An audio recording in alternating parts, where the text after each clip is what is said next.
about that. Those first couple chords. We all can learn them. Um, Particularly beginner musicians, intermediate level musicians. The answer to a question that was asked to me some time ago, you can go from beginner level to intermediate level and even or advanced level. Depends on who you listening to. I'm not going to tell you it's going to happen overnight. I will tell you if you start. I always have a saying: if you start, but if you don't start, y'all already know the answer to that. It won't be nothing, right? But for beginner musician, learn your scales and your numbering system, right? And learn the chords that goes associated to it. C, D, E, F, G, A, and B. C, D, E, F, G, A, and B. Learn them in all 12 keys. Okay. D flat, E flat, F, G flat, A flat, B flat, to C, and back to the D flat again. E flat, F, G flat, A flat, B flat. I'm no professor in this, but I had to go back and teach myself when I was around my early 30s, 40s years. Yeah. And I didn't always play a specific way. I know when I was about 16, this is what I originally played. I taught myself this.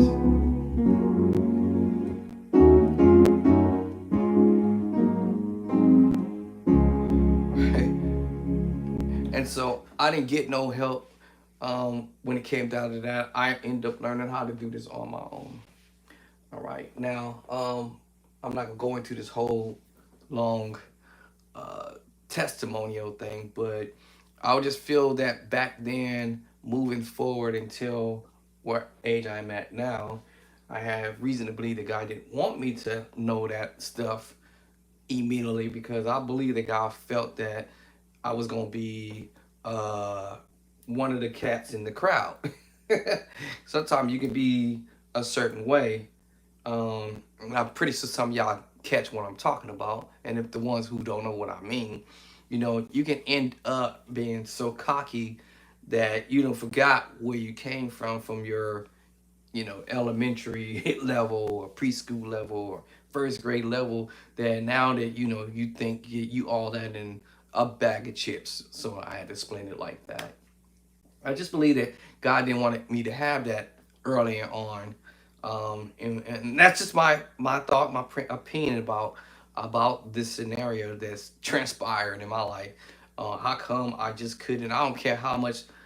Listen, I don't care how much the saints of God and the pastor and the preachers and the missionaries and the mothers in the church slapped oil on me, on my forehead, on my hands, and all that kind of stuff, slapping oil on my ears and all that type of stuff. Even to the point where I myself, because they say if you believe, then these things will happen. But I happen to believe that the fact that God didn't want me there yet, because I happen to believe that maybe it was a possibility God knew that, hey, if He gave me this talent and gift to have the perfect pitch and to hear all these chords and know how to play it. The craziest thing is, y'all, I can hear them chords. Like I literally can hear these chords.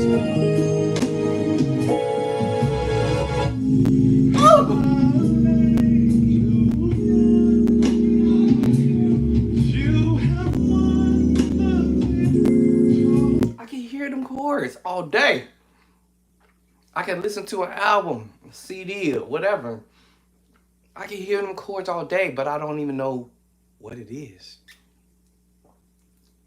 A friend of mine tried to tell me, "Hey man, it's just a lack of me being lazy and not wanting to sit there and figure it out." Okay, that might be part of it.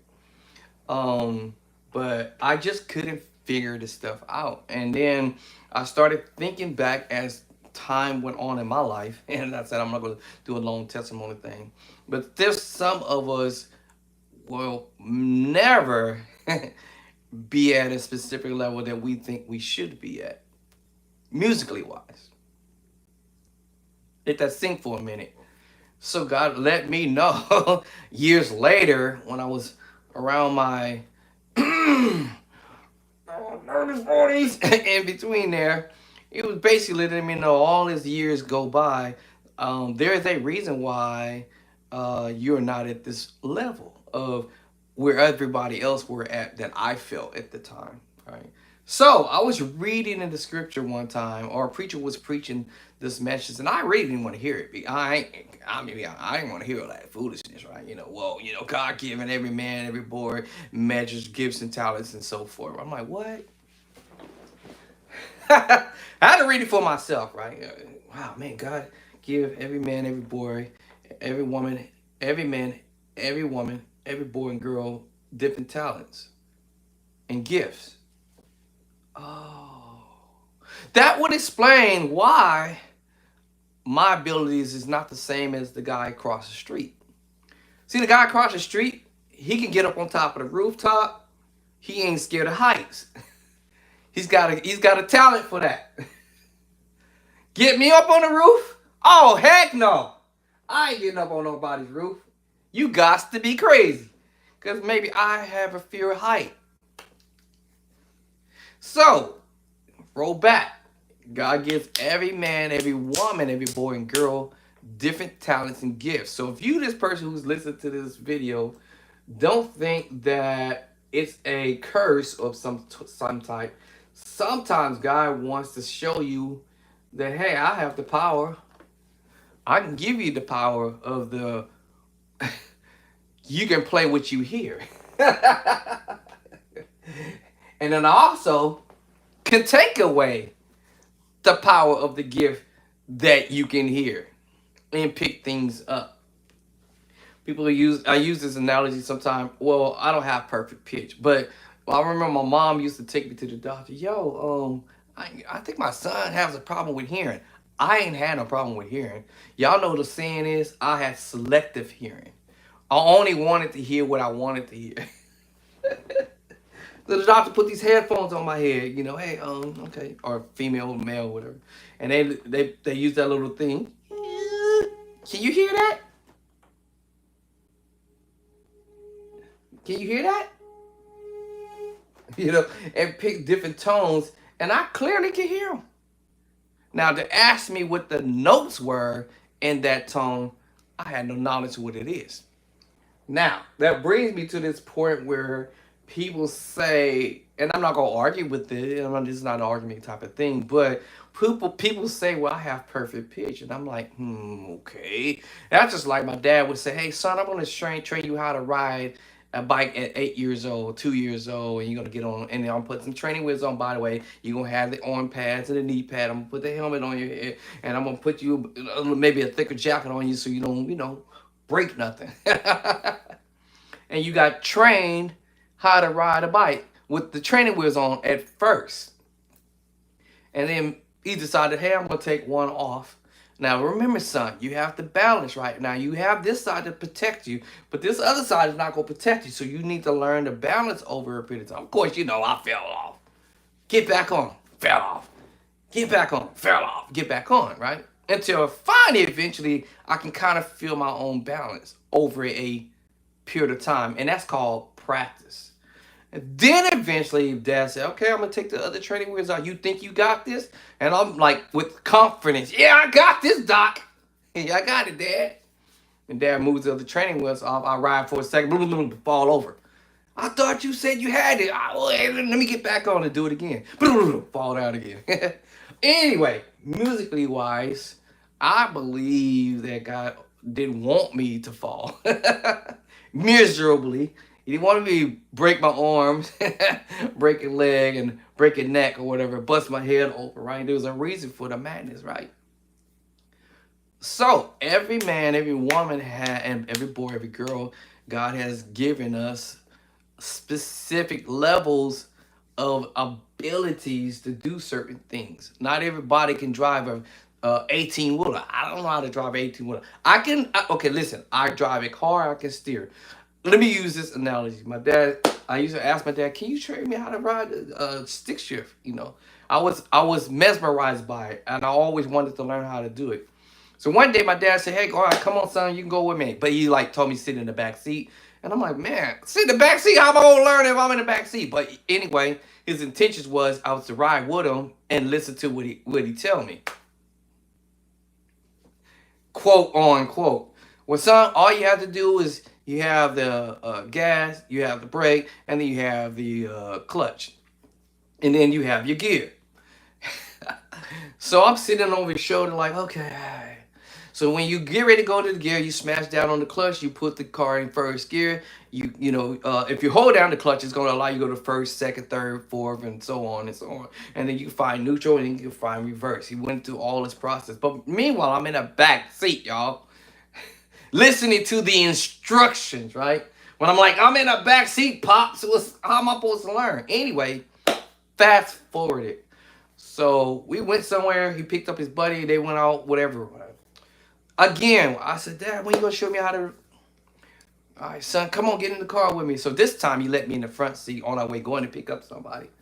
Same scenario. Hey, son, all you gotta do is stand on the gas. On the gas, this is gas. Accelerator, brake, clutch, gear. I'm like, really, bro? Like, and then I'm like, yo, can I like just really get behind the wheel and do it? And he's like, nope, not my car right now. But you will in due season. Catch that if y'all catch it. In due season, there will be a time where you will learn how to drive this car. And Lord, behold, after I got married, y'all, I kid you not. One time I went to my dad's house, and my dad said, hey, son, he called me up, hey, yo, can you come by the house? So, honey, bring me over. Woo. We bring me over to his house. We over there. And he says, hey, listen, I gotta go do something. I'm like, oh, okay, cool. So we get in the car. He driving. I'm in the passenger seat. All right. He went to go pick up his homeboy. Now I got to get in the back seat. So we going to the city, San Francisco, crossing the bridge. And I'm like, hey, so when you gonna show me how to So yeah, And then his friends like, oh man, this is simple, man. This is game on, man. Accelerator. Now listen, y'all. I already knew how to drive manual car, right? The manual, right? Put the car in park, reverse, neutral, that type of stuff. So his friend was like, yo, man, this is simple. This is easy, man. This is game on, cuz. You got this. Y'all probably gonna say, what this got to do with music, right? Learning process. Everything is a learning process. This is the step by step. Now, my situation was, my dad was like, hey, listen, I'm showing you how to, but his friends buddy in and was like, hey, man, all you got to do is gas, brake, clutch, gear. First, second, third, fourth, fifth, and he was trying to show me again. I'm like, oh. So I sat back in the back seat, put the seatbelt on. We get to the airport, y'all. We going to the San Francisco SFO airport. I'm in the back seat. They jump out. I'm like, oh, maybe he just wanted to drop off his homie. So he gets out. My dad gets out. They go to the trunk of the car. They getting some stuff out of the car. I thought he was getting some stuff out for his homie. And they say, hey, yo, homie, catch you later. They start laughing. I'm trying to figure out what they're laughing about. So then he taps on the car. And I'm like, oh, what's up? So I get out. He's like, yeah. He said, hey, son, I love you, man. I got to go. I'll talk to you later. And they walking up. And I'm like, are you serious? This got to be a joke. He said, no, man, I got to go. I got to go take care of some things. We got to go out of town. I got to go take care of you. My dad was a businessman. So he's like, yo, we got to roll. I'll catch you later, and I'll be back here in about a week or two. I'm like, are you serious? We at the the SFO airport. And I'm like, are you for real? You this got to be a joke. I really thought it was a joke. And he's like, no, man. He's paying the guy with their ticket and put their luggage on the thing. And then he's like, love you, son. Catch you later. And he walks off, and he's gone. And I'm like, are you serious? Anyway, y'all already know I got to get back home. It's almost 11 o'clock. It was about to be 11 o'clock at night. I get behind the wheel. The first thing I'm thinking was, okay, I know how to steer. Okay, I know where the blinkers are at. I see the emergency brake. How to lock the door. Turn on the lights to the car. I'm doing all that. Blow the horn. Boo boo. So I'm looking in the rear mirror and I see this guy coming. He's a security or police security. And he's slowly, eventually is going to reach my area at some point. So he pulls up eventually and he gives me this look like, you need to move because you can't sit here. So by this time, I'm like, man, okay, crap. Let me start remembering what my dad said. Well, remember what the homie was saying. I know how to cut on the car, right? But I think his was designed if you smash on the brakes or if you smash down on the clutch and you brake, basically the car would start. Okay, it didn't tell me that part. About the part you didn't tell me. So I'm like turning the key, the car won't start up. I'm like, man, what's up? Y'all left me in this parking lot. I mean, in this driveway up here, this airport. This car don't start. What's up? So anyway, I eventually stepped on the brake, stepped on the other foot on the clutch. The car cranked up. Of course, yeah, the car cranked up, and the car jumped a little bit because he left it in first gear. Ah! All right, okay, I'm gonna move forward. The point is, I ended up learning how to drive at 5 speed that night. I started out in first gear. Just like you started out in first gear, first level.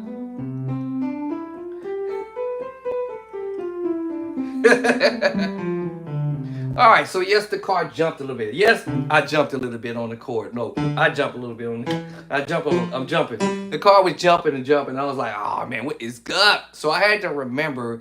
He was like, listen, man, when you throw the car in gear, first gear, have your foot on the clutch, ease off of the clutch a little bit. Your foot doesn't necessarily have to be on the brake, but I didn't want the car to take off on me, so I had my foot on the brake. But then I remember he said you got to give it a little gas sometimes, with depending on the type of car. But his car was designed, if you come up, ease up off the clutch, and you got it in the first gear, the car is gonna start to slowly move. But you got to ease off, not come off the clutch so quick, because that will make the car jump.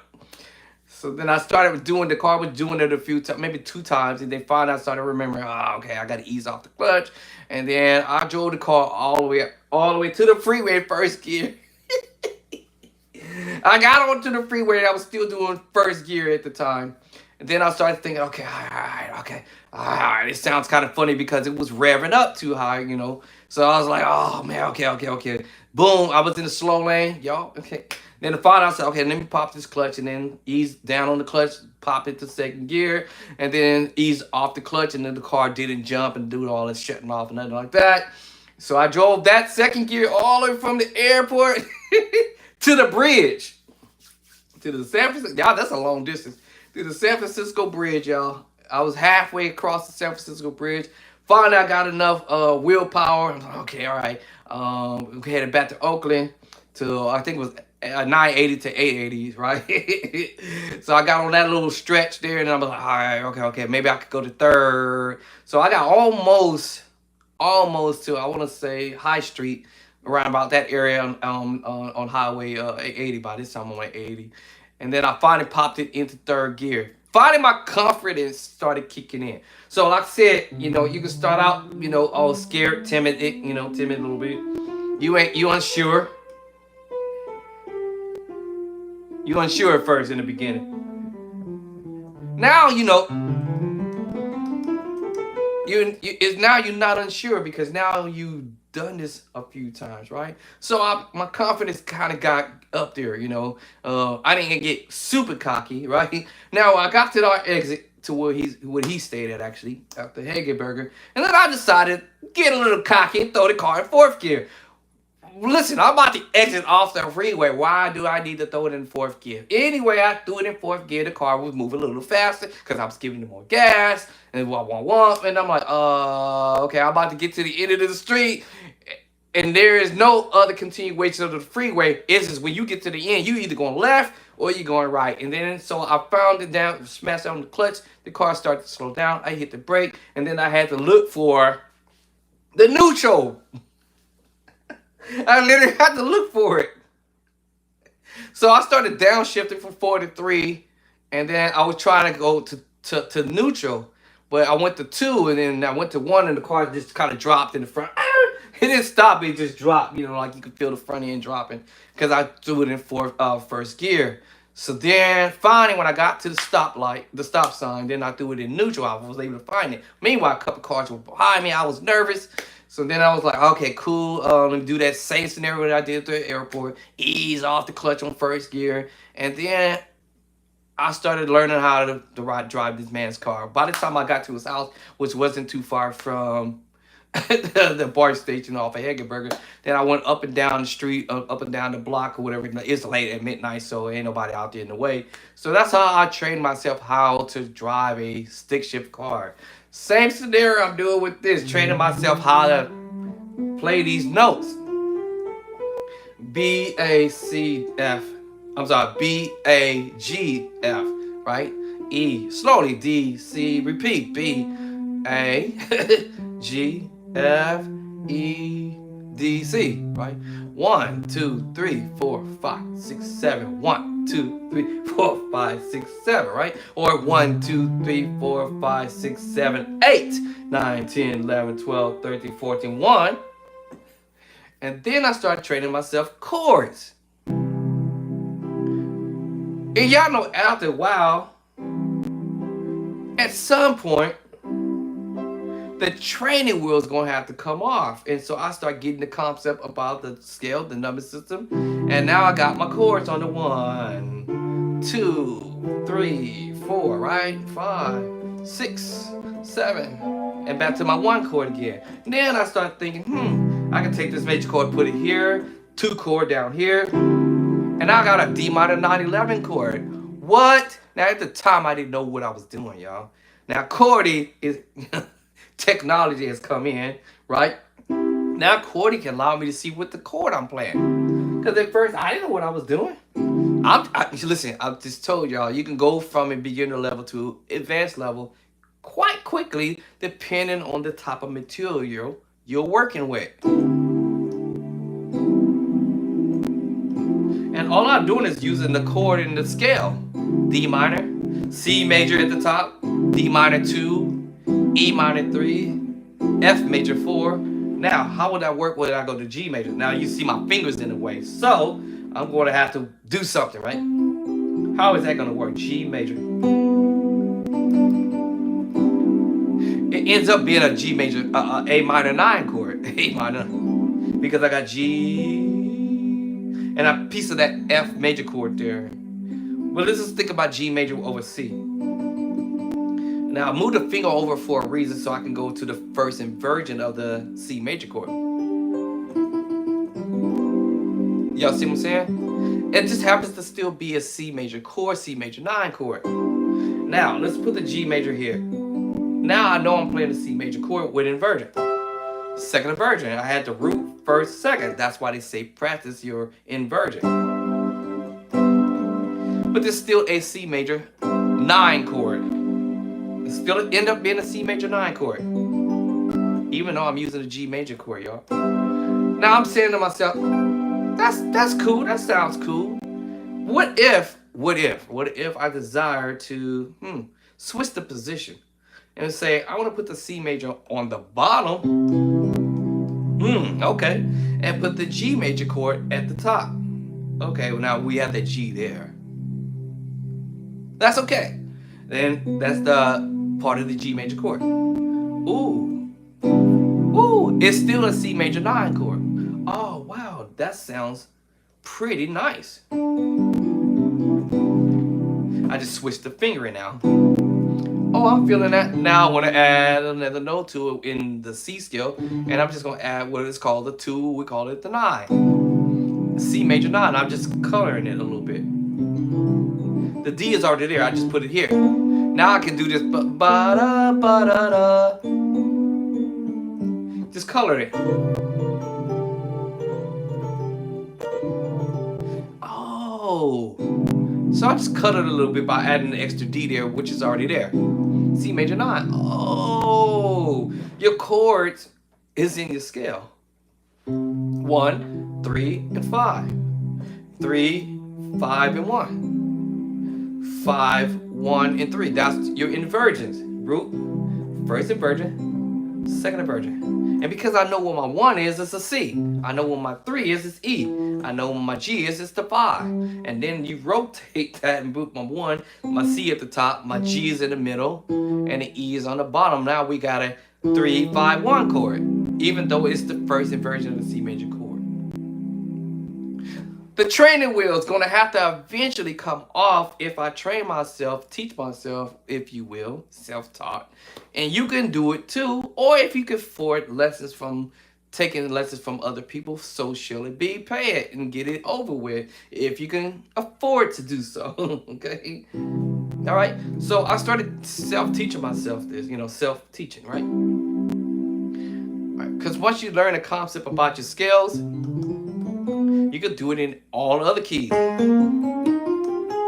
and duplicate the same thing. A flat is the 1, B flat minor is 2, right? I'm just repeating what I said. C major is the 1, D minor 2, and E minor 3. So I'm now going into the 2, C minor and A flat. I'm sorry, B flat minor and A flat, and then I got a C minor number 3. And then my 4 and an F. And think about it, transposing that key of C either the backward 1, 2, 3, 4, 5, or 1, 2, 3, 4, 5, 6, 7, 8, 9, 9 up, right? I'm going to end up with the chord that I'm heading to. D flat, the 4.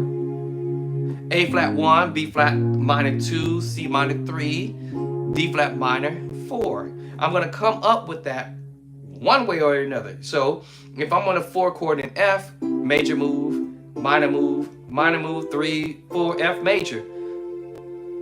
And I'm going to go backwards because it's probably closer. 1, 2, 3, 4, 5, 6, 7, 8. Or, I'm sorry, I'm in C, right? So I want to go to A flat. 1, 2, 3, 4, 5, 6, 7, 8, 9. Okay, that's 9 up. Or 1, 2, 3, 4, 5. Okay, 5 back is even closer. So 1, 2, 3, 4, 5. And there I am. And fall to it every time. F major was my 4. Right? And I want to do this in the key of A flat. I know my 4 chord is going to be a major chord. 1, 2, 3, 4. And I'm going 5 back. 1, 2, 3, 4, 5 back. That means my chord is going to go 1, 2, 3, 4, 5. And that's my 4 chord, major. So I got major on the 1, minor 2, minor 3, major 4. Game on, right? What's my 5 and G? A C. 1, 2, 3, 4, 5. Yes, major chord. So I have an F major on the 4. On the 5 is a major chord. Oh, that's a simple thing here, right? Once you get the concept, you know the closest in the key of D flat is 5 back. 1, 2, 3, 4, 5. I'm sorry. A flat. C back. I'm sorry. 1, 2, 3, 4, 5. 5 back. The thumb is going to be my navigating thing, or my pinky or ringer finger. So I'm going to use the thumb. 1, 2, 3, 4, 5, E flat. And my finger fell to the 5 chord. Or if you want to do the chromatic move, 1, 2, 3, 4, 5, you can do that too. But I thought it was easier when I looked at my thumb. 1, 2, 3, 4, 5. And then my next chord, 1, 2, 3, 4, 5. I saw that was easier. Because the thumb and the pinky gonna give it away. The thumb and the pinky gives it away every time. I call it my navigating finger. So you can self-teach yourself. You can teach yourself on how to transpose from one key to the other. I just took some chords that I already just learned in C and put it in A flat. Oh, and all I have to do is know how many keys back. 1, 2, 3, 4, 5. 1, 2. Listen.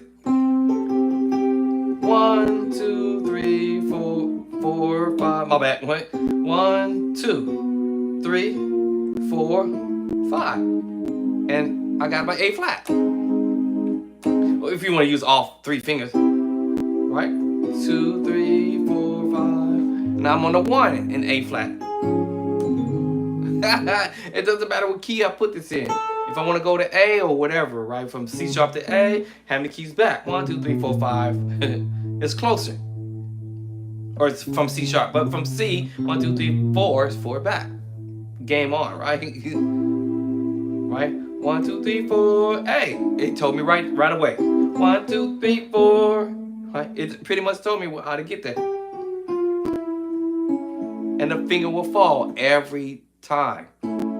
Yeah, all right. If I want to go from C to F sharp, now that's closer to go up. 1, 2, 3, 4, 5, 6, 7.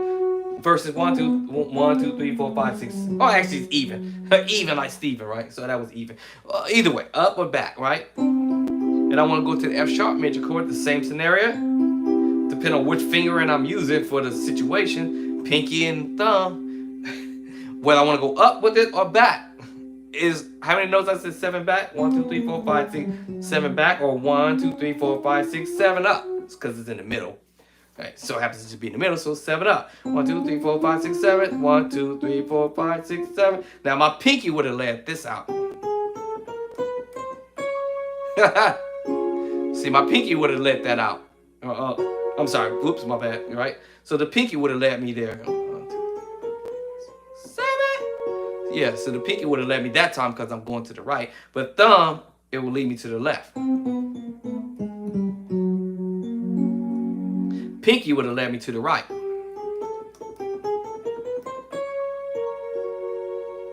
Right? Okay. Alrighty. So now we're learning some ideas from what we call rookie level or beginner's level. But yes, you can go from beginner's level by learning your theory, basic theory, like as I said, Ionium scale. Ionium scale. Yes, you can go for beginner's level. And believe it or not, that actually is a chord too as well. And it can be used in a song. Believe that or not. Yeah. Let me see. What key was that in that LD Devin did this song? Oh, Lord. Let me see. Was it E? Yeah. Watch this. Oh man, I already turned off my computer. Let me see. Do I have that in a folder somewhere? Do I have that song? Actually, do I have it on my desktop? Let me see. I thought one day I moved it over here. Did I not move it over here? Okay, I didn't move that song. Anyway, well, it's a song that he did was "Great Is Your Mercy." I could have sworn I had it. I don't have it here. Hold on. I don't have that song. Oh, I thought I moved it over here one day. Let me look for it. Let me see. Great Is Your Mercy. Thought I moved that song over here. On this. Guess I did not. Okay. So I'll have another way of doing that. I hate doing it. Let me do it anyway. Let me see. So, gotta go to my dangerous tool. No. This is why I keep most of my killer stuff. Let me see if it'd be nice enough to plug in without unplugging my mouse. Okay. So, let's see. Will that pop up? Let's see. Is it connected? Yeah. So I got some heat there. So, but yes, that's also a chord and how LDDW used it. Okay, where's that thing at? Oh, I see it now. Oh, hold on. It's in the background. All right, let's click onto this. Why is it slow? Oh, hold on. Okay, so let me see if I can pull that up so y'all can see what I'm talking about. All right, just trying to read my device here. So yes, that's actually also these notes are scales. Yeah, scale. And LDW used this idea for one of the songs that he did called what did I say, Great Is Your Mercy? So let's see if I can prove that to you guys for a quick second. And then we get back to this Mike Bereal deal. These basic chords, they're all basic chords that are being applied. Let me see, here it is. Now I'm wondering, I might have to open this. Okay, so I won't be able to open up in MIDI because I don't believe in my spirit that this is going to play back using chordy because I need to upgrade Meticulous. All right, Meticulous wants to pay a substantial amount of money. You know, I tried to open this. You know what? Let me see if it opened up in GarageBand right quick. I tried to do it in GarageBand a few days ago, but now that I upgraded this computer, let me see if the darn thing will open up in GarageBand. And the funniest thing, it did go to GarageBand, but it would not play. It's playing, but it wouldn't give me audio when I tried it a couple of days back. Hold on, let me see what's up because I need this bigger screen. All right, so how come I'm not seeing nothing? What's up? Hold on.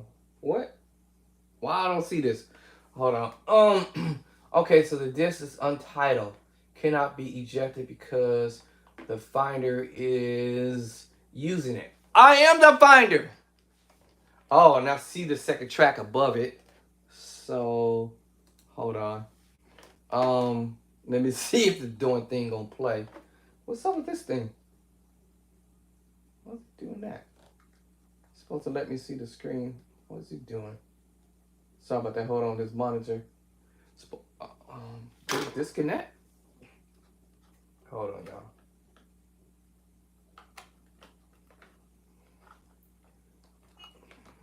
That. Let me see. All right, give me a moment here. What? Making some noises. Come on, be nice to me. Why is it not showing up? Screen. That's weird. I can't see nothing on the screen but a black. Hold on, I'm not sure what's up. All right, so lost power to this thing again. All right, give me some juice. Give me some juice. There we go. Come on, hold the juice there, buddy. All right, so let's see if this thing gonna play back. Cause I tried to do it the other day. So it's playing, but I don't hear nothing. That's what I don't understand. And then this message came up saying something crazy that it didn't support the MIDI. No, it didn't support the audio. Why I don't hear nothing? It still should have played back at least through the PC.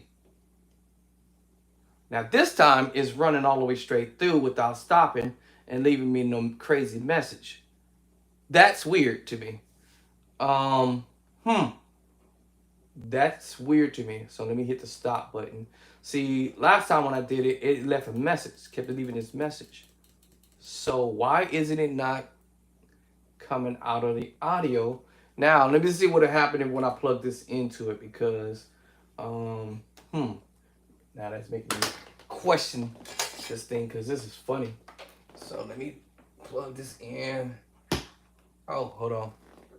Specking in my ear. All right, so I got audio. Now let's see if it will play back. And I tried to get it to play back and then it left me this crazy message. Oh, it's playing today. Shut up. Finally. Maybe that update helped. Okay. All right, okay. I ain't mad now. Now I gotta figure out what's going on with this dumb screen over here.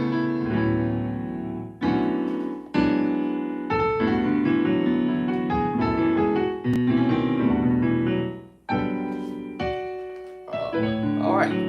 Okay, hold on now. I gotta figure out why is this background dark because my screen over here isn't.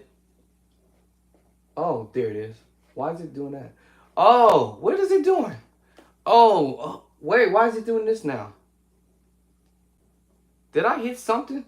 Because as soon as I start sliding this over, it's taking me over here to the screen here. And then I slid this back, it brought me back to this one. But it didn't do that from before. So how do I just, I don't know what just happened, y'all, but this update did something different. But as soon as I did this, I'm doing this and dragging it over there. It's over here on my bigger screen. But how do I keep it over here? Oh, maybe I don't, huh? All right, maybe that'd be a good thing.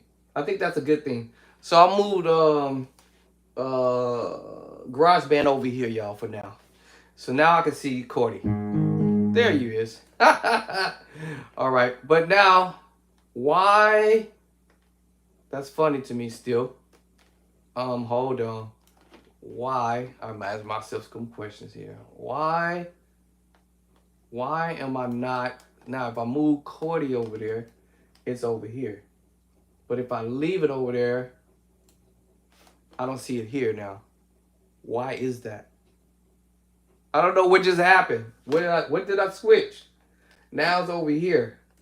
Now I'm gonna bring it back. That didn't happen from before. Oh, brother. Okay, y'all. Anyway, now I gotta figure out how did I do that, because it used to just be here and over here at the same time. I don't know. Yeah. But my computer went and did this update. Now I gotta figure out how to keep the same thing on the same screen here. No big deal. So anyway, back to those notes that I said earlier. I know y'all heard the chord. It's a chord. It's a clever chord. And to be honest with y'all, it's a minor 9 chord. Okay, enolium chord. Enolium chord. Until I go hit that, what was the note I did? Yeah, there it is. Until I omit the 7. Until I omit the 7. Now, the minute I take the 7 off, now it's a chord. If I go back to that C scale again that I said earlier, what did I do? I forgot. Oh, that G over, or C over G. All right. Now we're at the scale again earlier, right? 2, 3, until I have to omit the 7, right? 3, 4, 5, 6, 7. Right. So I'll hit all of the other notes besides the 7, and it becomes a minor 9 chord, D minor 9 11 chord. And to prove that, if I bring the note up here, I'm sorry, because it was that G major chord, remember? And the C major chord. This is a C major 9, right? Now I told you when you add another note to it, right? That's C major 9 with a 7, right? The meaning at this note here, that could change things slightly to a minor chord, because we were using 2 different chords, G over C.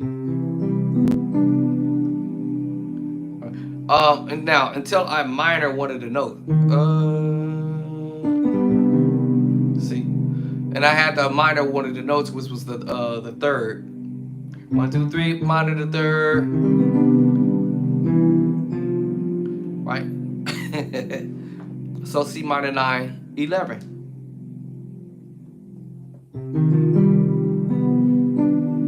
Right? So it's a scale. So when he did the song, he just omitted the 7 at the top. And let me see, what was the other note? 1, 2, 3, 4, 5, 6, 7. So he played the 1, the 2, the 3, the 4, the 5. All right. The 6, I'm sorry, the 1. I'm sorry, I'm thinking of D. I meant to say E.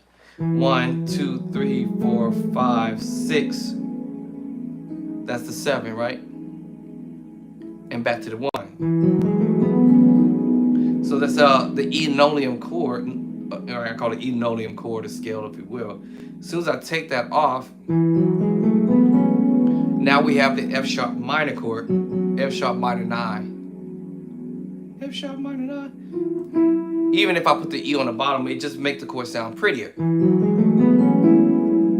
And basically all I'm doing is a over E major chord. A over E major chord. And playing all of the notes except for the 7.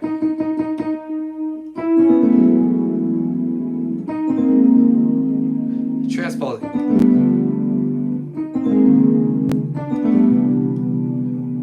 You can transpose this stuff. And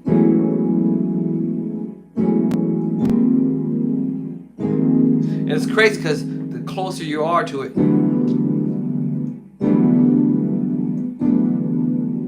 and just remember, you in D scale, you playing the 1, 2, and there's 3.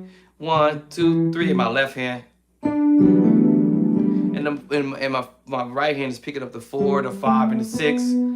I'm sorry, the 4. Yeah, that's right, 4, 5, 6, and the 7. Now that's the D enolium chord, right? right? As soon as I take it off, now I have the minor 9 chord. And then I could go to that D chord, that D in the note there, because I'm just doubling up on it. And it's the G major chord. And I'm messing with it with the D major chord. So I'm taking a D major, mixing it with the D major chord. A G with the E, D major chord. 2 different chords. Creating the E minor 9 or 11. 11. Because the D scale, 1, 2, 3, 4, 5. Right? 1, 2, 3, 4. I'm sorry, the 4. So creating the D minor 9 chord. I'm sorry, E minor 9 chord, y'all. Sorry about that. And we already know what the 4 is. 1, 2, 3, 4. Right? And you hear this a lot. So when Elder Devin played the, I gotta go over here to this mouse over here. Rewind this back. When he played the chord, I said, wait a minute. Hold on. It was the first chord.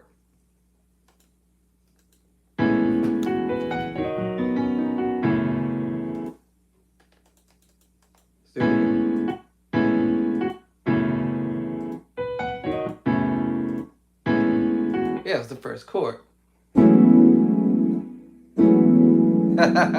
F sharp minor 9, 11. F sharp is F sharp minor. And you know your 9 is the 2, but the other note has to play. You have to have another note to pick that up. There it is. Yes. So F sharp minor 9 chord. And whatever else I want to do to fancyfy this up, it's up to me. Whatever I want to do.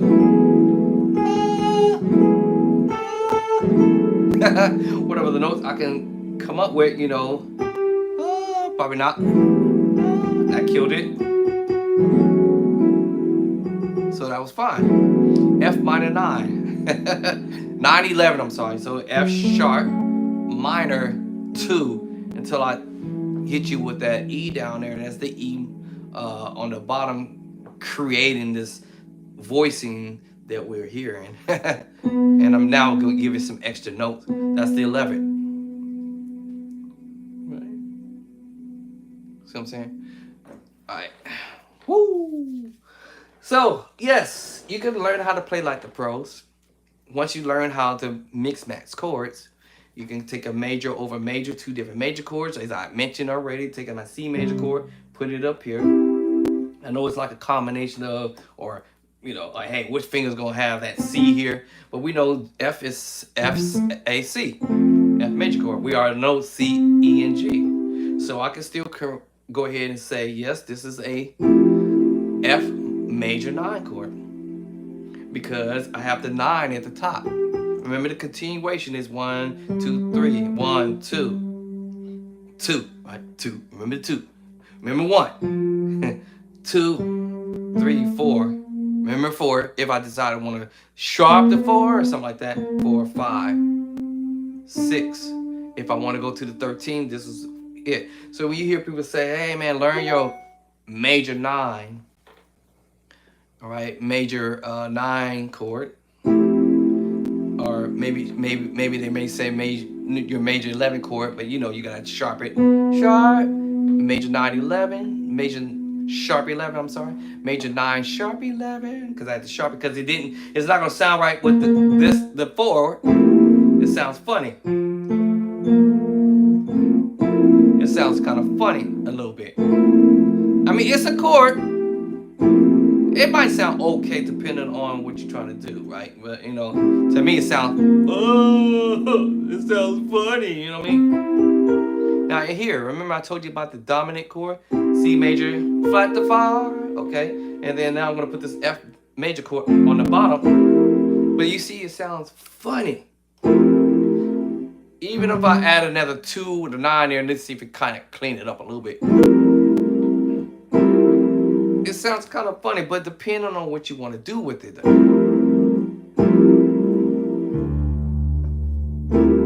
Sounds funny. Depending on what bass line you use too. You see?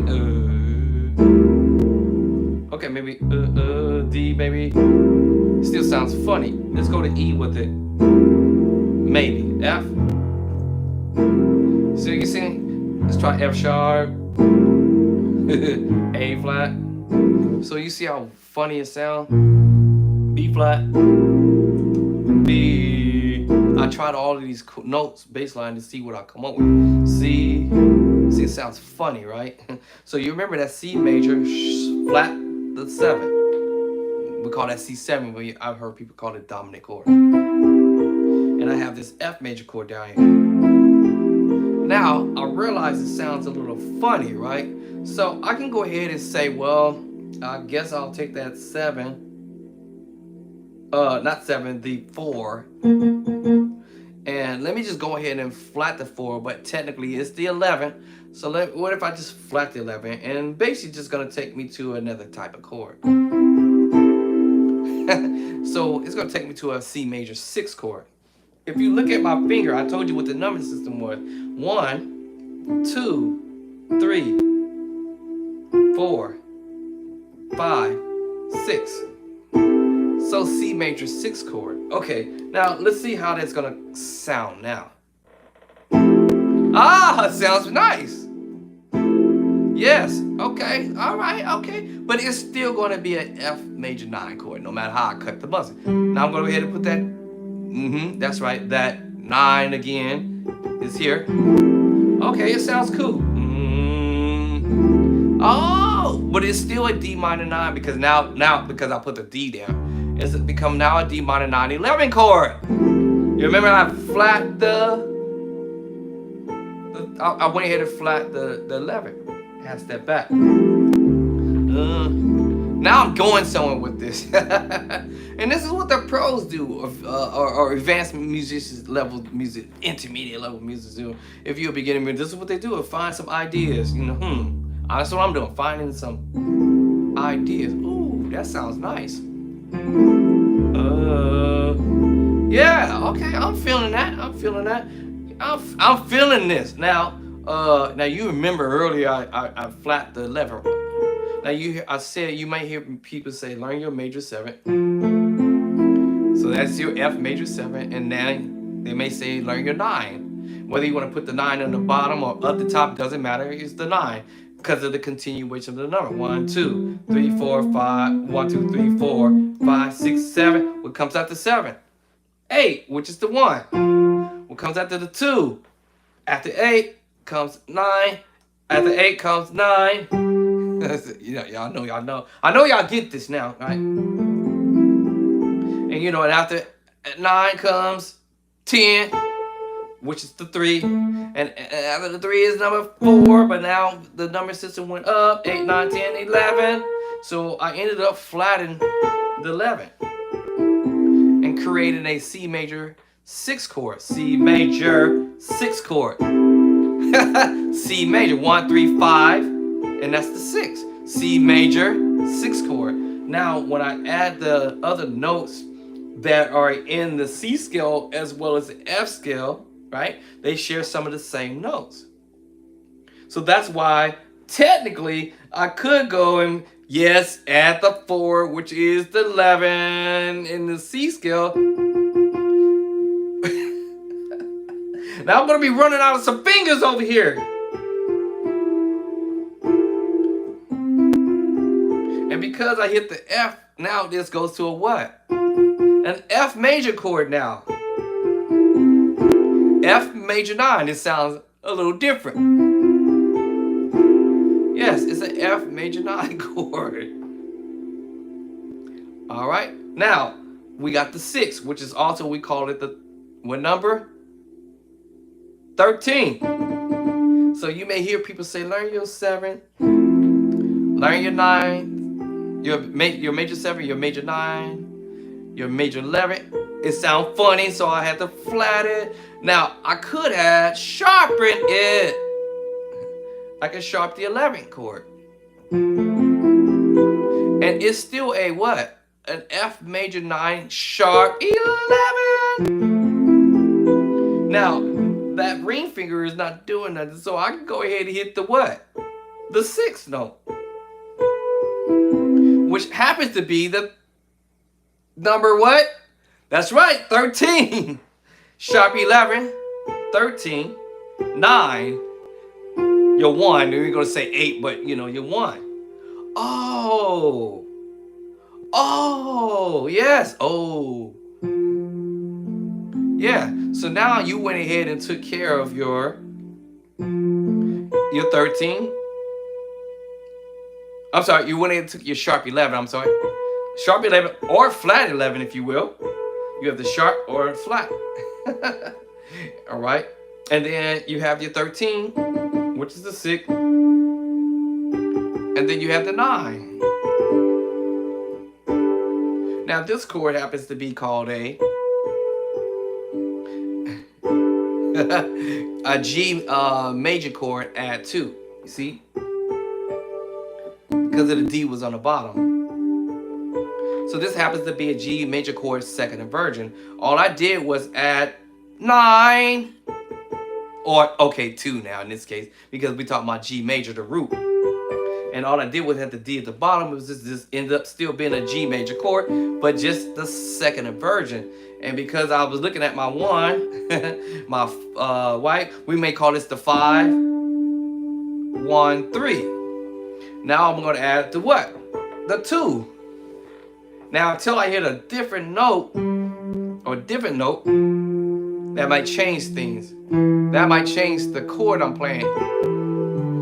It might change things. It may change things.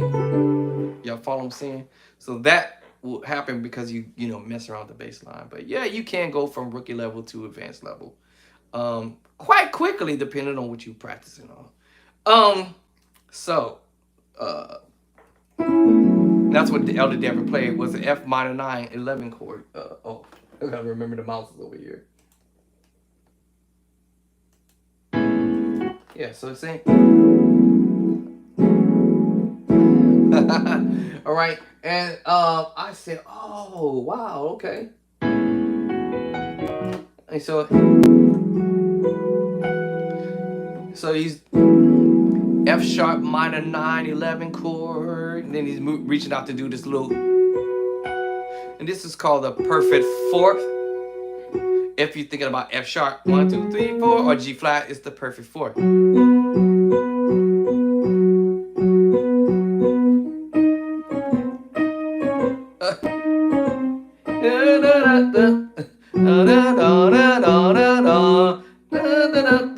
Whatever they're doing. I forgot what I was thinking. What was I thinking? Anyway, the perfect fourth, y'all. So he's reaching out for the perfect fourth. Now that made me go to an E major chord at 2. E major chord at 2. 1 2 E major chord. No matter what I was doing on the right hand. And that's kind of what I hear him doing. That I gotta remember them. The thing is over here on my right side.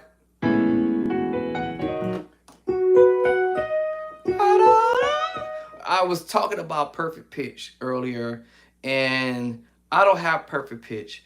I have what is called perfect slight memory, where I can say I play the E chord here, E chord, F sharp before, C sharp, F sharp, B, E, G sharp, E flat, C, I have perfect slight memory, but chances are I don't call this perfect pitch. It's just that the fact that I played these notes before. It's a sus4. Oh, okay. F sharp or a G flat sus4. And I remember just playing just the 1 to 1. The 1 to 1. The 1. And it's the 4. This the 5. 1 2 3 4 1 4 5 1 1 4 5 1 1 4 5, because I know the scale. 1 4 5 1. You could do that in any key, because the fact is it's a sus4 chord. And if I can find a sus4 chord in all 12 keys and play the same thing, 1 4 5 1 1 4 5 1,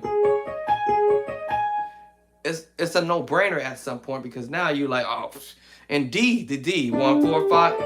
I know my scale, 1, 2, 3, 4, 5. Now I know how to play it. And back to the 1. Anybody can do it. You know what I'm saying?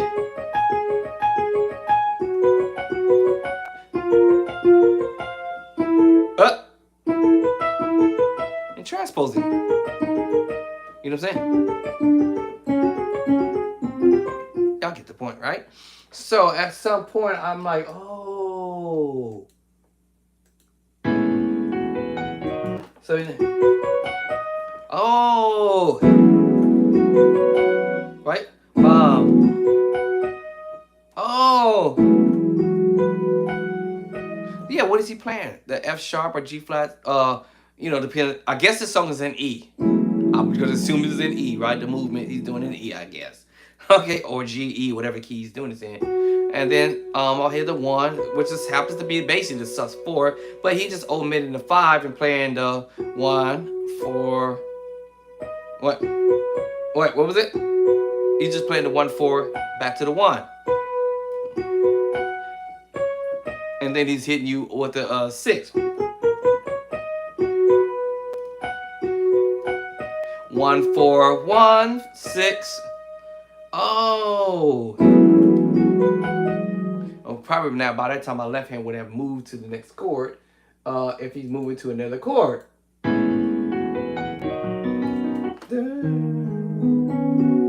So then he moves to a different chord, Now he's going to a B major chord. So you see what I'm saying? Yeah, so now he's going to a B major chord.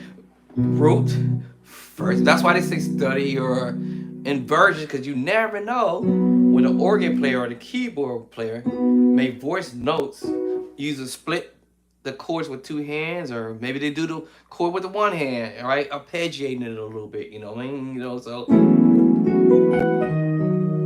here's that. See, boom. Yeah, so you play the B major chord. Oh, I gotta remember the thing is over here to the right of me, right? And this is just really beginner level, if you will. It's so many words, but it's just the placement of musicians on how they want to voice what they want to do. And he kind of arpeggiated that, so, he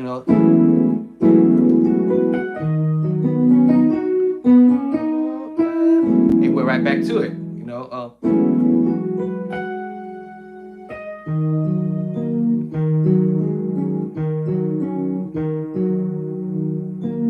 I forgot it. Let's try to slow this down.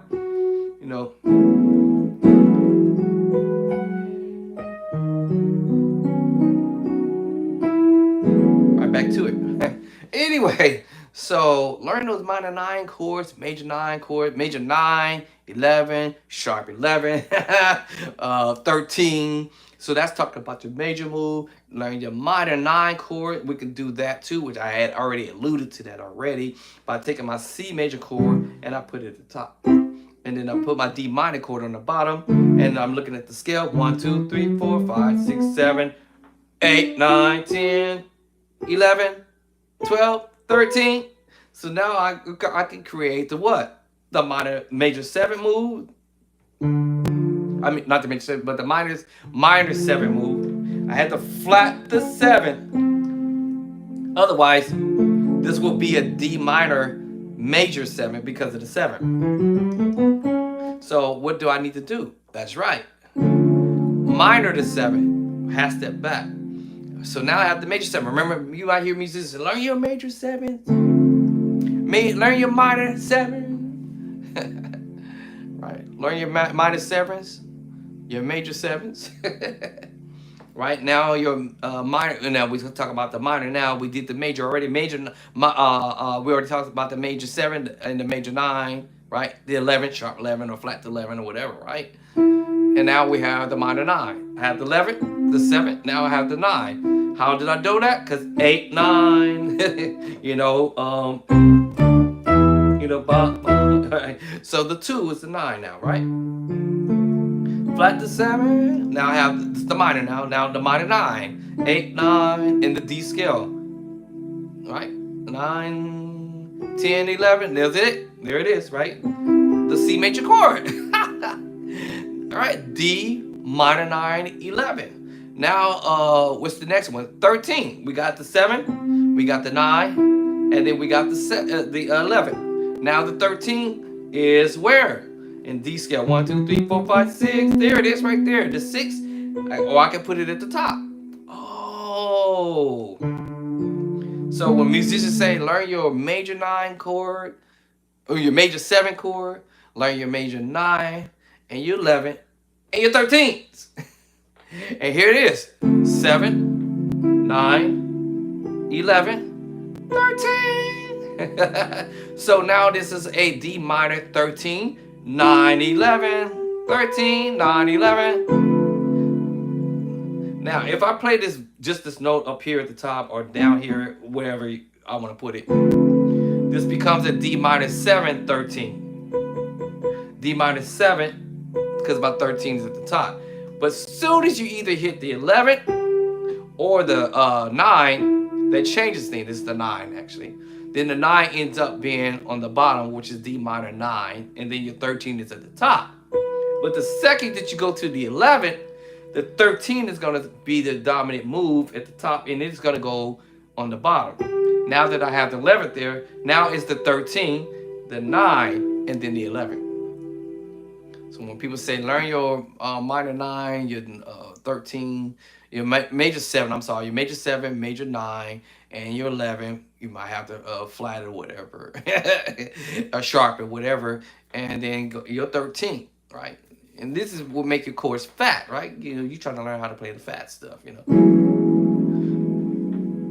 You know, the same kind of chord, I can make this chord fat. All I have to do is spread the chord out.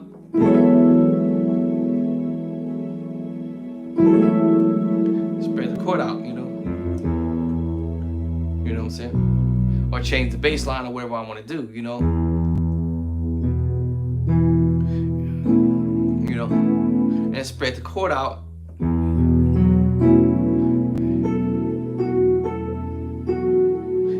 And mess with it. Ooh, I'm sorry, y'all. That was like that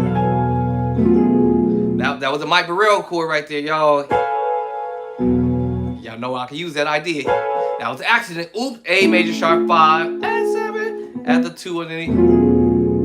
Ooh. Anyway. So F sharp minor 7, right? So I told y'all that there's so many different routes that you can fool with this stuff. Okay, so yes, this move.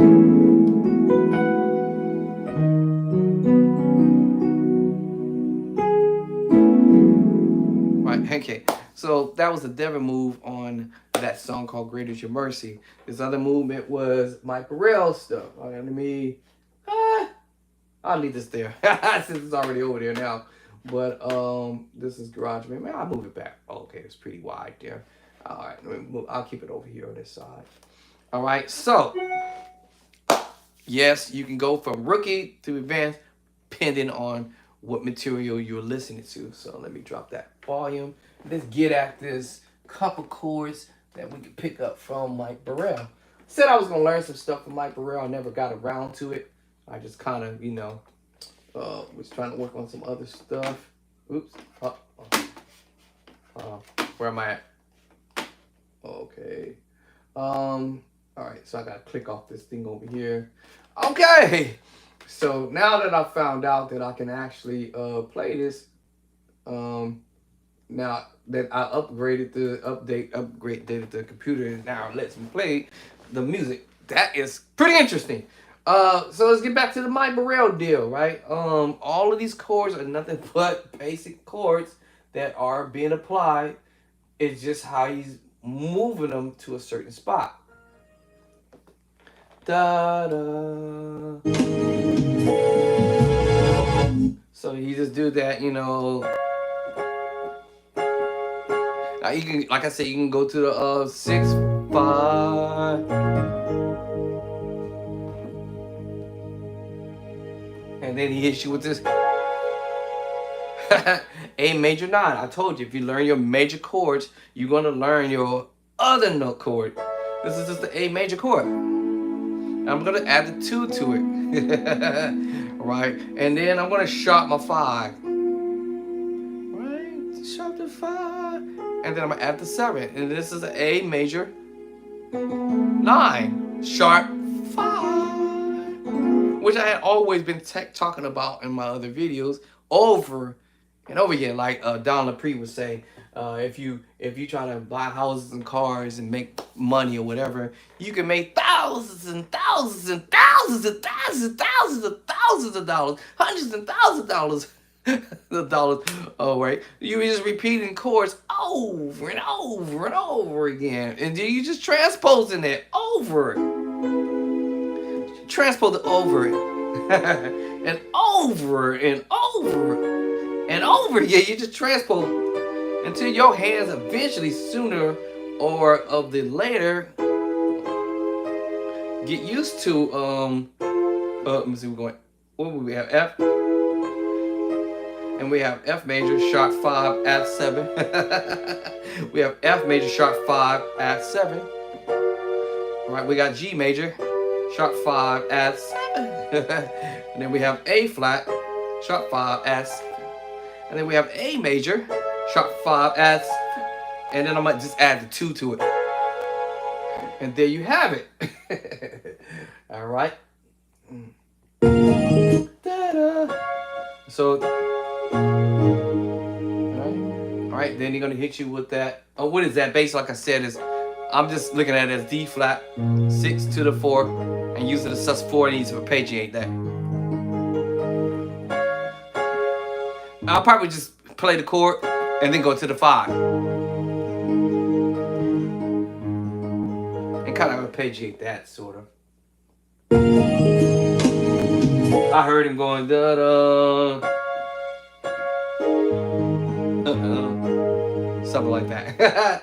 and then he goes, right, A major 9 sharp 5. All right, B flat minor 9. You know, B flat minor 9, 11 chord. All right. Heavy on something. I'm heavy on something. All right. And then he's going. Let me see. I'm heavy somewhere. Okay, it was on the keyboard on that finish. Like.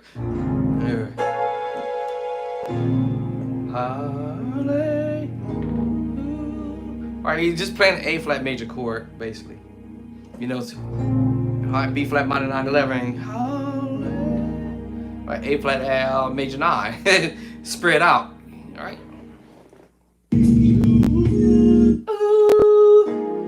Secret sauce chord, which is the 4, 6, 7 to the 4. Even if he did this little or something like that, you know, he might do some stuff like that later on, right? But he may do some stuff later on. But anyway, right here, because he's headed to the 4. You know, and that's the secret sauce chord. Anyway, fast forward. Let me go ahead. Then he's playing this with one hand. I'm heavy on something. Is it the MKS I'm heavy on? Anyway, he's just basically playing this. You have one. Actually, it's the B major 7. Add 2. B major 9. B major 9, not add 2, but just say B major 9, you know, inverted. Root position, first inversion, second inversion of the B major 9, all right, but add 2. You have 1. That's the 2. You have 1. But what happened was when he was playing, he was reaching for something on the other some type of little thing he was reaching for. While the bass line was playing the 2. So we was on the 4. What key was doing this in? D flat. Okay, hold up. I don't remember what key we in. So yeah, so he was on the 2. Dope. All right. So we had 1. And then he hit you with that.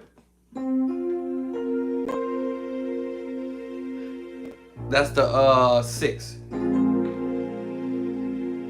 Hold on. My bad.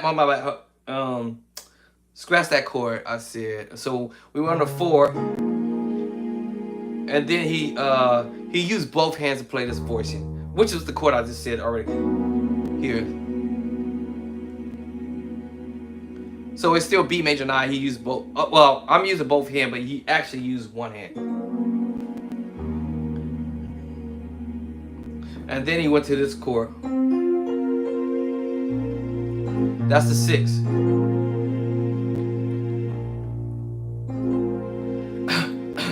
So what he's doing is using the secret sauce chord, or the sus4, sus2, and the sus4. They both share the same secret sauce chord. That was on the 6. Now the other day I had this perfect. So now I gotta figure out which one is it. Maybe I'll drop the let me drop the West Coast. Okay. Yeah. I think I have too much on it. Alright, so let me see. You know, hallelujah. So that's what was it. And then you have 1. That's when he was reaching for something, but the bass line went to the bass line. 1. Then go to the 6. The victory. So let's get to that. Yeah, so you hear the victory.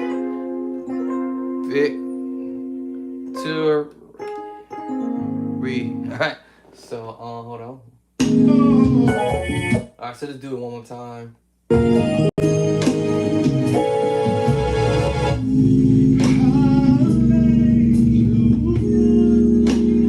Yeah, so we already said that, right?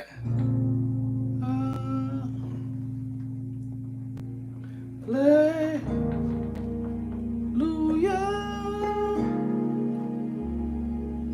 Right? Okay.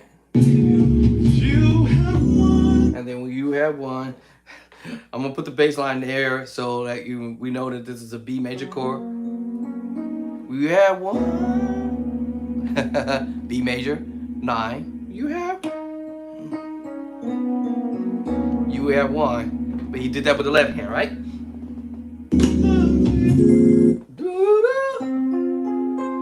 Okay. So and that's the 6. You have the victory. I'll just carry the bottom. But there it is.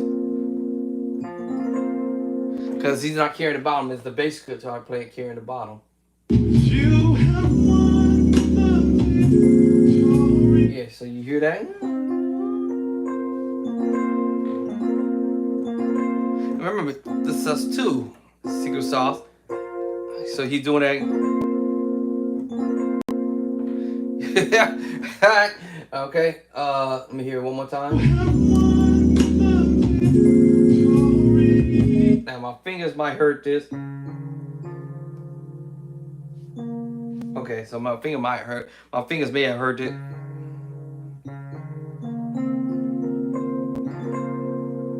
Okay, all right, let me see. Because the bottom, you hear 1.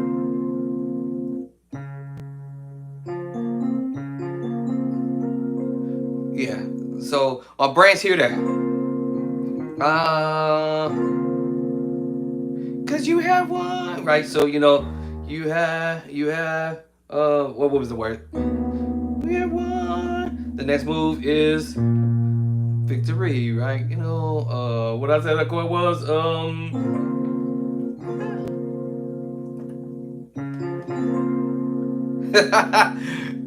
this is a major 7 chord. However, let me see if my ears is hearing that too. Yeah, D flat major 7, D flat major 9, 13 chord. All right. Let me see what my brain said earlier. Now that hits me with the minor because he goes back to the minor chord because he hits the B flat on the bass line. So it's a B flat minor chord. My fingers is somehow able to get to it. B flat minor add 2/2/4, whatever you want to call it. Anyway, that's what chord he's calling it. So B flat minor 9, 11, y'all, basically. It just played in a different route.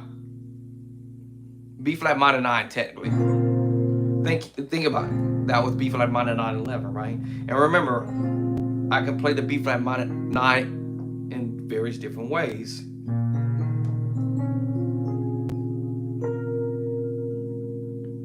See what I'm saying? And if I got enough fingers,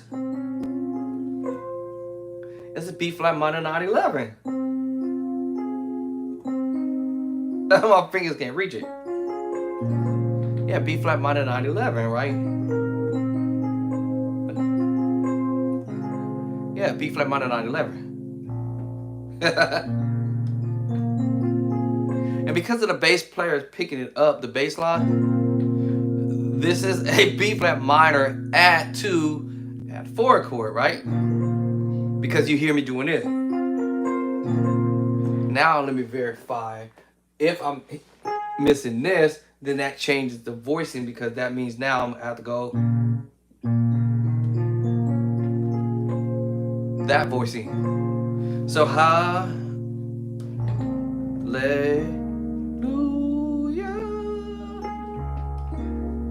you have won the, right? Here it goes, right? This voicing here, I hear this in my head, and basically it's just a double up of the major 7, right? Double up of the major 7. All right, now you see me play it in a different way, right? So I said, hey,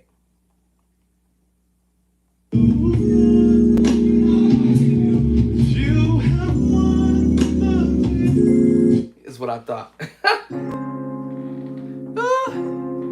Because in my mindset, I'm saying, man, you going back to that B flat minor chord. But if he hits the E flat,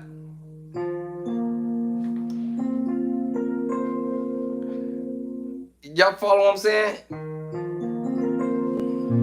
Because the bass is here. So my ears might hear things a little funny sometimes.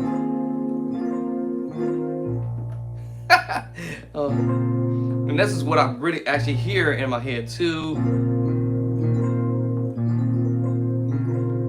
This is what I actually really hear.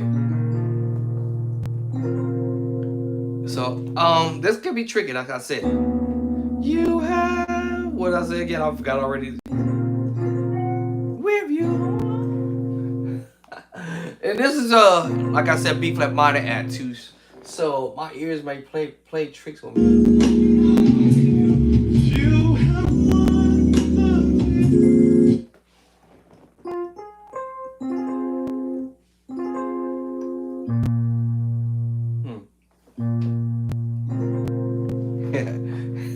B flat minor 9. I'm gonna settle for the B flat minor 9, man, because I'm trying to ascertain this note right here in the bottom of my ear, because I hear this little even though that's there, right?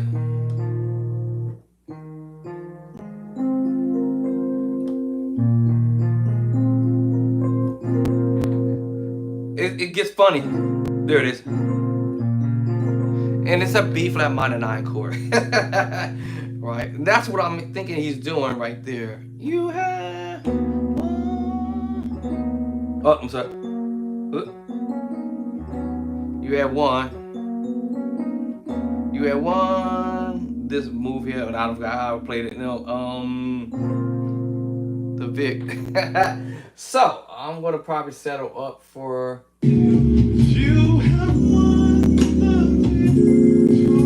Yeah, so I hit it. You know, you have to roll off of this or this one. I'm gonna probably go with this one or either one.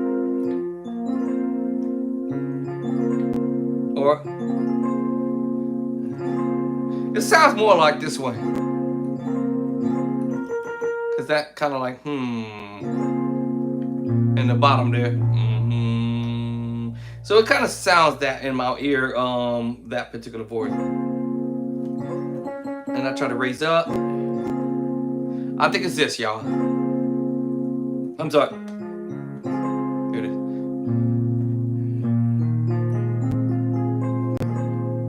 And I forgot it already again. What did I say? I forgot it already.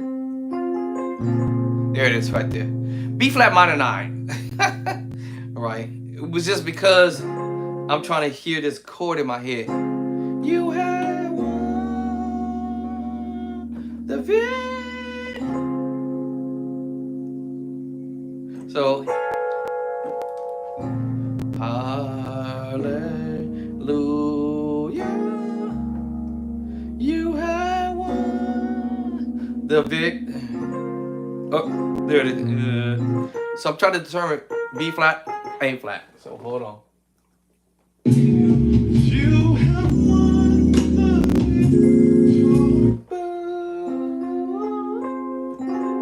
it sounds funny, like it sounds more like this. And then whatever, bring it from the left hand, whatever.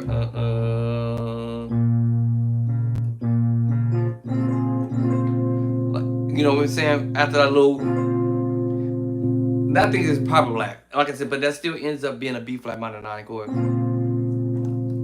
Anyway, so you guys get the chords here. A major 9 sharp 5.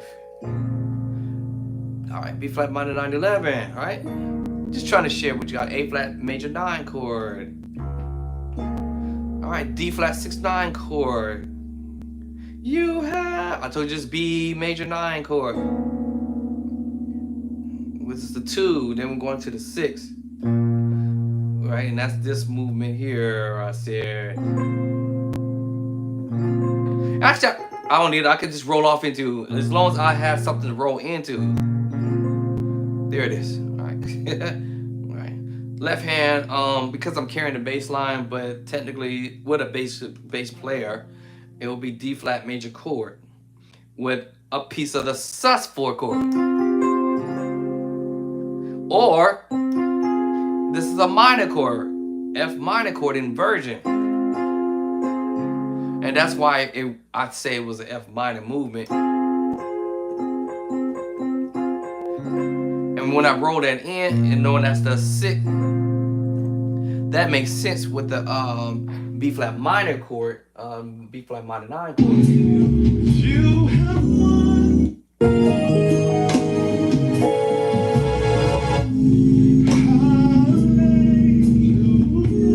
It goes. Yeah, see, that starts to make some more sense to me now because I realize, you know, you can roll that in. I have to tone down that, you know, I have to tone this down. Yeah, because I had already did that part, right? So now we want to mellow out this move.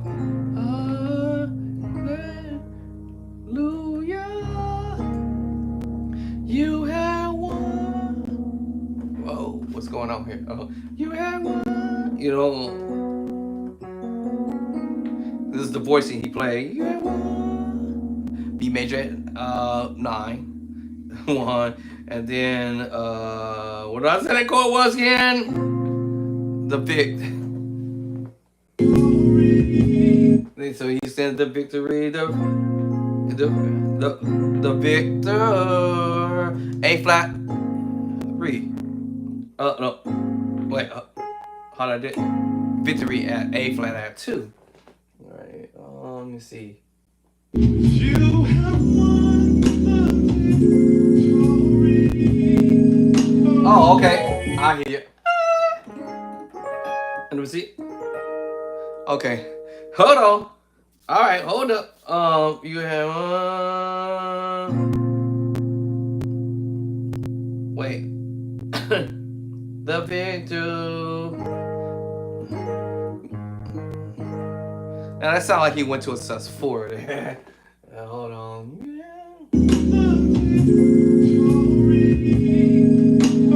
Yeah. So I thought you went to A flat here. Okay, my bad. Okay, so hold on. You have won. That changed the whole thing now. Where I look at this now. You have won.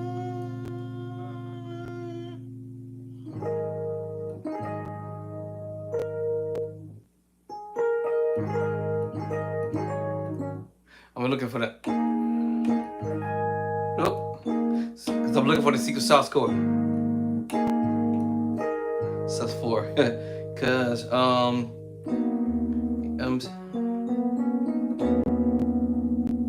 see, 6. Oh, nope. What I said earlier. All right, so let's get back to here.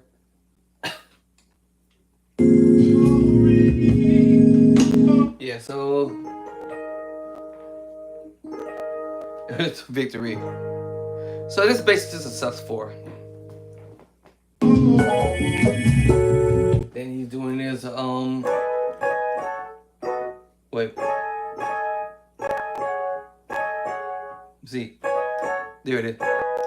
This is the minor move. F sharp minor to the A flat minor, back to it. That was the first inversion of the F sharp minor chord. And the first inversion of the A flat minor chord. But he's using this.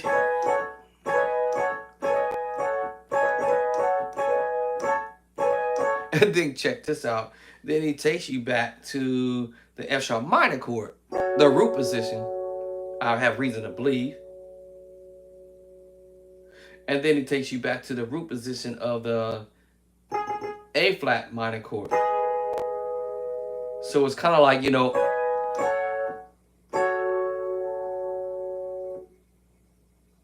what? And hopefully I did that right, you know what I'm saying? So, hold on. Okay, hold on. Let me make sure I got that order. You have won Here it goes.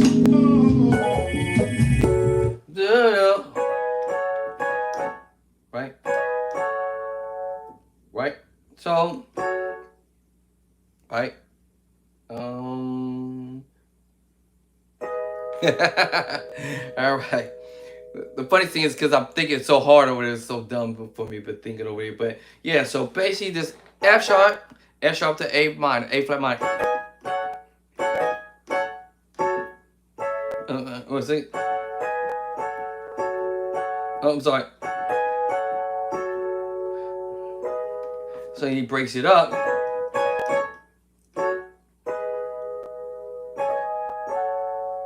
Because he do a little slight pause right there, right? 1, 2.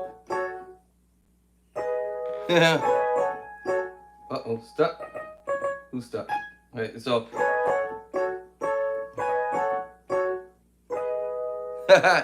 Bringing the chord up. Right, you know, and he breaks up the chord. Now, what I would do is I would do this little.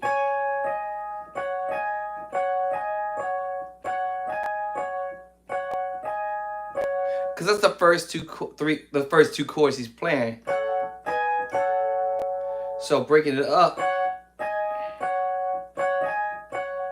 and then he's gonna go to the root position of the F sharp minor move, and then the root position of the A flat minor move. You know, and then I try to put the other hand.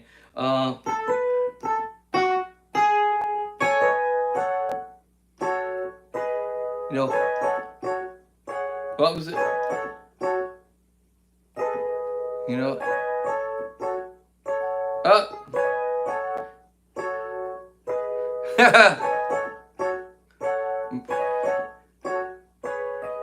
My fingers now.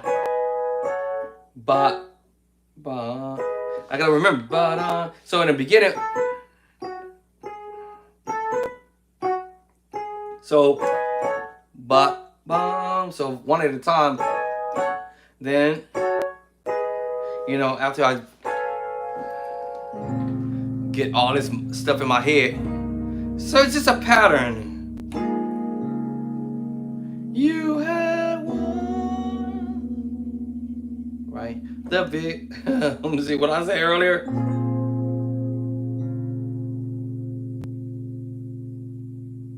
The re, and then you know, and if I don't think about it, I'll nail it. But y'all get the point. Yeah.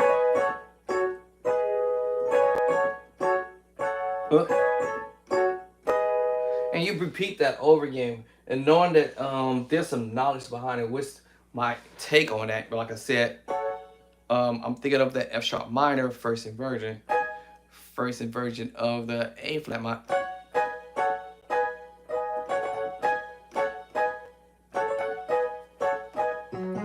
You know what I'm saying? See.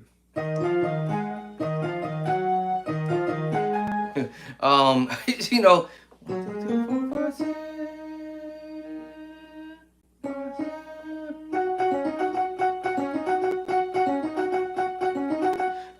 So you know, is it? You know,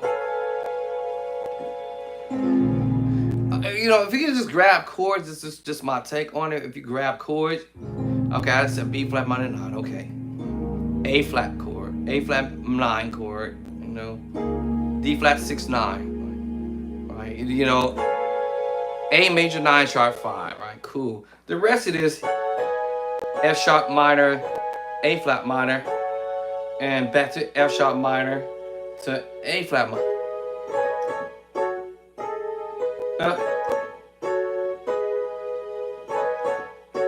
You know what I'm saying? You know what I'm saying? And you know, I gotta remember that.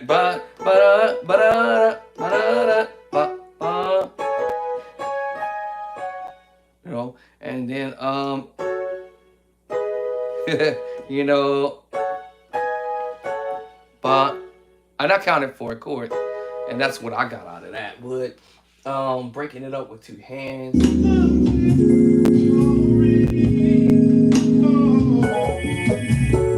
You know, so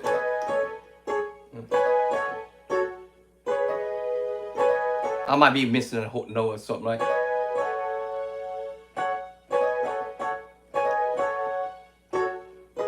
Let me see. Hold on. I did transcribe this, so sometimes I can't see what I'm actually doing. Oh Lord, oh Lord. Hold on. Why is it not letting me go back? You have won the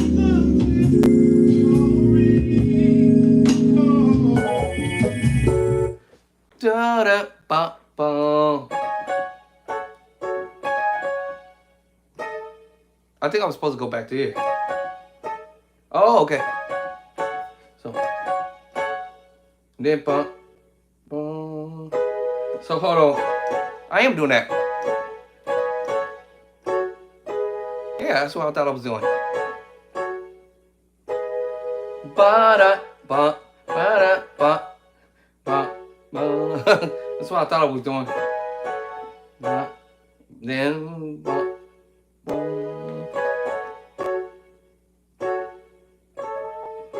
I messed it up. Ba, ba. Let me see. Hold on. Did you do it once or twice? Hold on. One more time.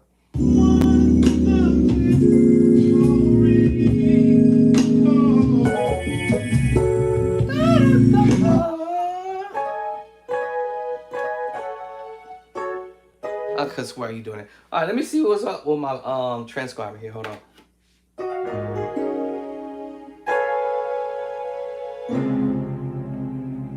Oh, where's my bass? Oh, I can't hear it.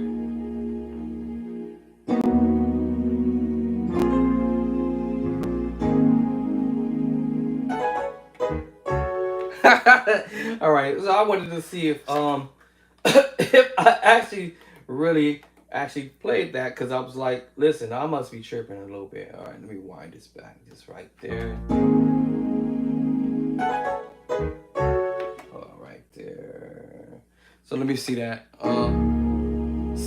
D flat 6/9, B flat major 7 with a 9.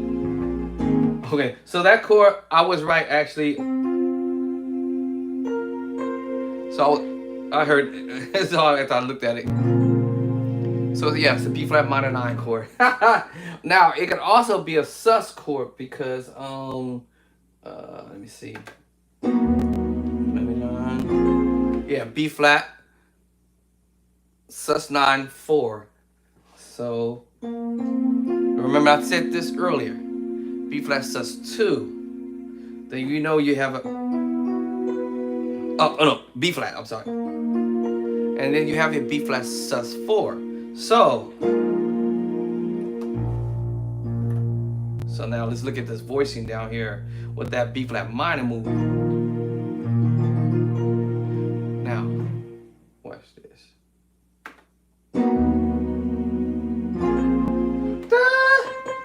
Now, see the spread coming out. Now, let's see, hold on. Let's see what my left hand gonna do.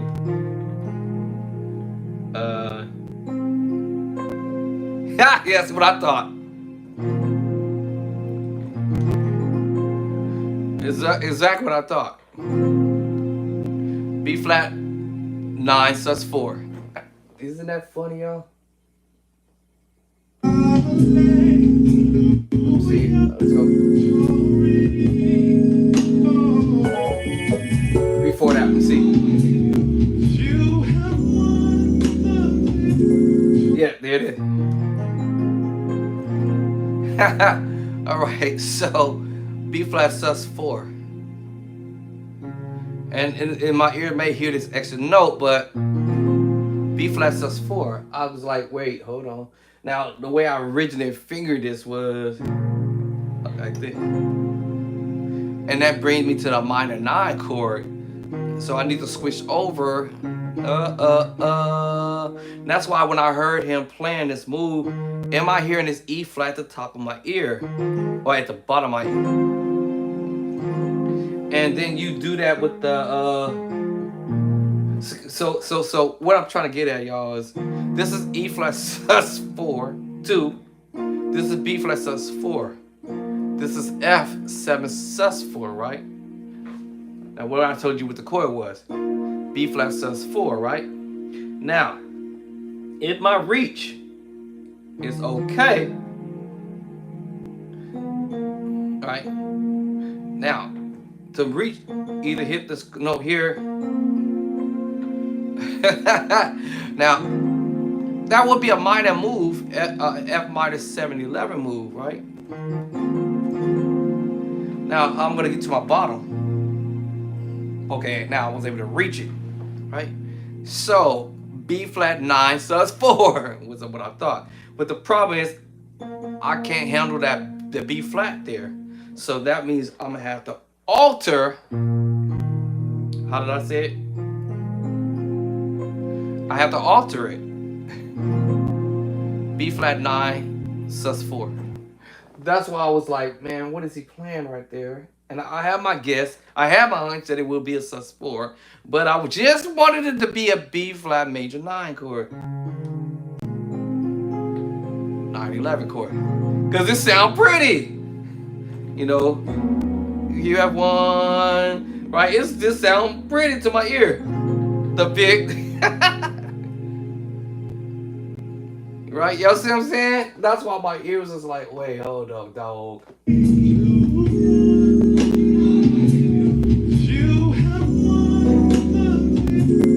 Y'all hear that? My ears are saying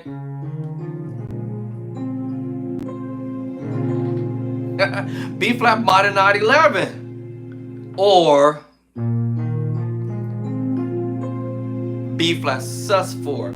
And only reason why it's a minor move because I'm playing that C sharp, creating this minor 911 sound. My hands just, all my fingers want to play a note on this move because I hear that pentatonic. This is a B flat minor pentatonic chord, right? But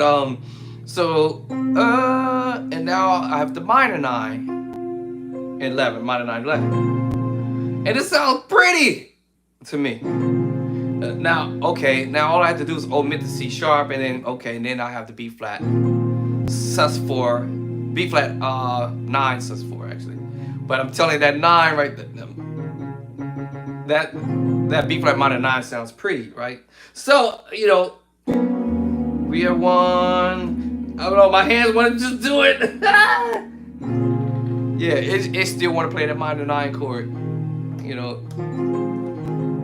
So either way, even if I do play the two notes, either way, you still gonna get that. Try not to hit that.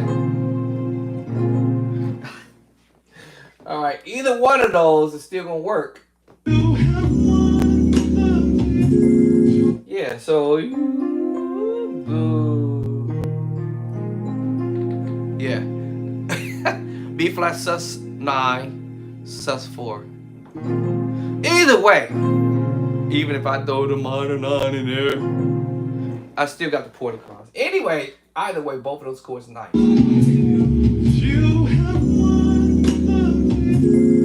Yeah, so either one of y'all.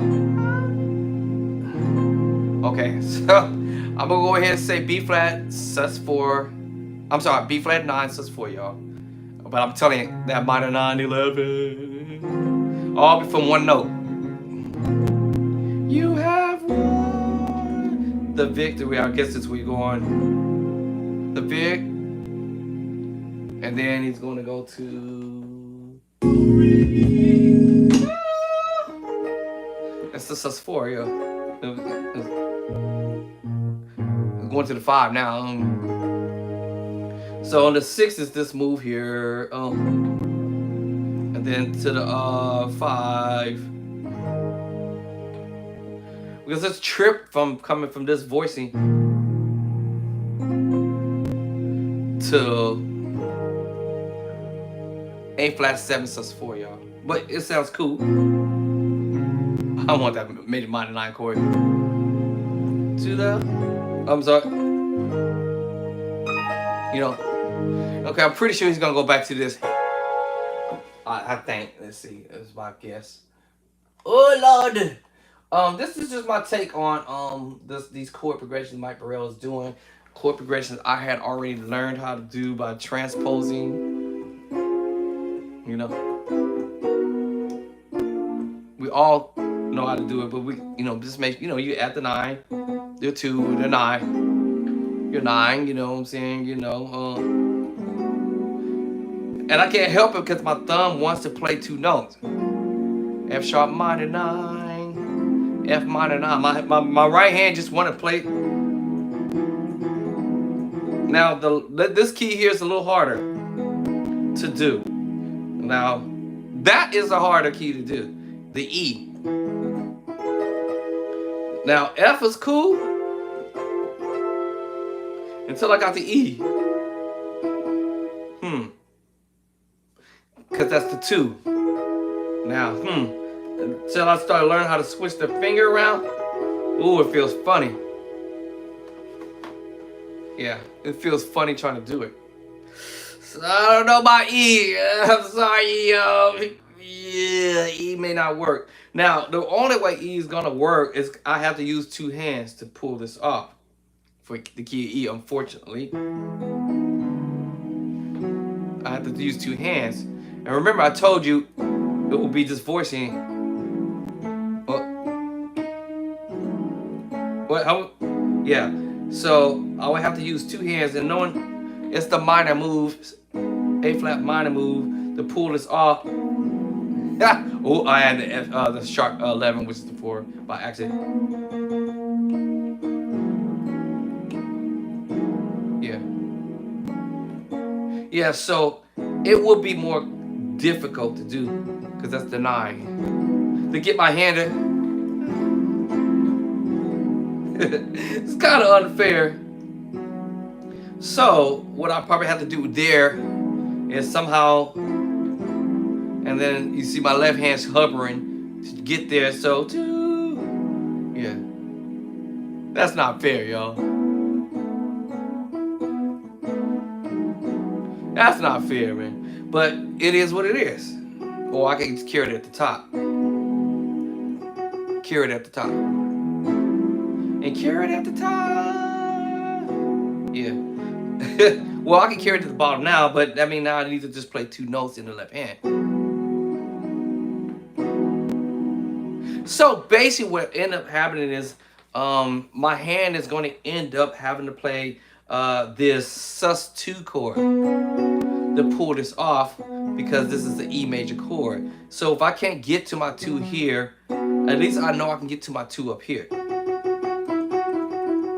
That means I have to play a B, a sus2 to pull this off. You see what I'm saying? Wait. Right? Yeah. That's it. B sus2, B major chord. My bad. Scratch that. The B major chord. Because I'm trying to get to my 2. But that means I'm going to be doubling up with the left hand. So after I leave here, see, I can't get to my 2. So in order for me to pull this off, I'm going to have to switch the hand. And this is really going to make me play a B major chord. Not that I have to, but it feels funny doing it. I mean, who's going to do that, right? And who's going to do that? So I prefer, if I was in the middle of just doing this transposing business, you know, right?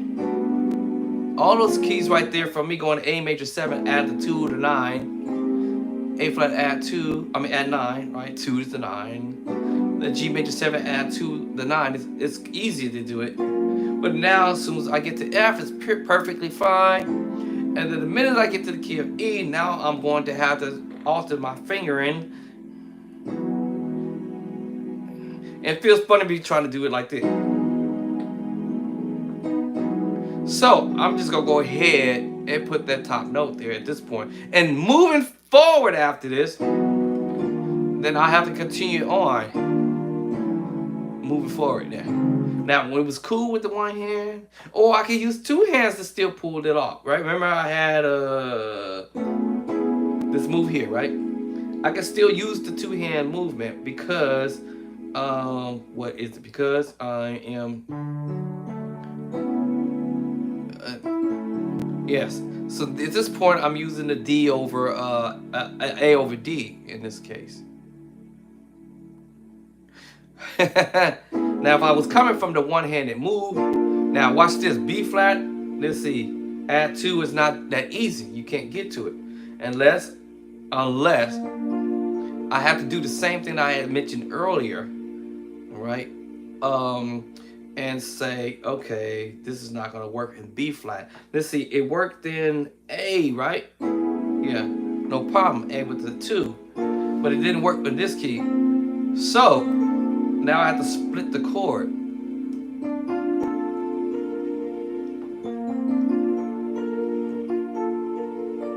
I have to split the chord. See?